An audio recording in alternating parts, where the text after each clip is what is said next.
Татарстан Республикасы дәүләт фольклор ансамблінің мақсаты татар халык иҗаты җәүһәрләрен саклау, аларны хәзерге чорга яраклаштырып, сәнгатьнең заманча төрләренә якынайтып башкару. Ансамбльнең сәнгать җитәкчесе Россия Федерациясының от казанган Татарстанның халык артисты Айдар Фәйзрахманов. Бу безнең Мәгариф министрлыгы аша менә шундый юнәлтелгән, нәкъ менә мәктәп балаларга юнәлтелгән программа ни өчен? Чөнки менә шушы кичкенә балаларга без аларга татар халкына горурлык хисе, татар халкы белән насыклану хисе, аның теленә, аның җырына, аның моңына, биюләренә, җырларына. Концерт район мәктәпләренең урта сыйныф укучыларына тәкъдим ителде. Концерт барышында балалар өчен төрле бәйгеләр дә оештырылды.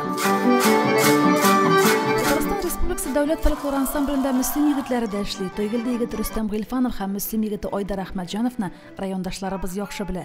Якташларыбыз белән Айдар Фәйзрахманов аерым таныштырды. Мөслим килене дә игътибардан читтә калмады.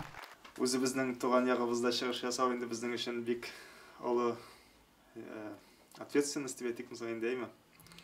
Һәр вакыт дулкынланабыз. Монда мөслим вәкилләр алдыннан борчылабыз, ел буе йокламыйча шушының турында уйлап киләбез. Үзебезнең тамашачыбызны сокландырасы килә, һәр вакыт тырышып чыгыш ясыйсы килә. Ансамбль белән инде без монда беренче генә тапкыр түгел, 5-6 тапкыр кайтканбыздыр шу ансамбльдә эшләү дәверендә. Ничә тапкыр кайтсак та, балалар алдына чыгыш ясасак та, зурлар алдына чыгыш ясасак та, һәр вакыт дулкынландыргыч, җаваплы.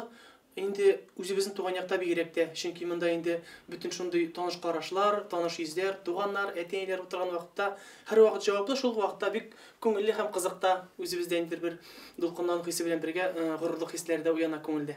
Ансамбль милли мирасыбызны театральләшкән тамашалар аша җиткерә. Татарстаннан читтә яшәүче татарлар иҗатында өйрәнә. Бүген ансамбль репертуарында 150ләп әсәр бар диләр.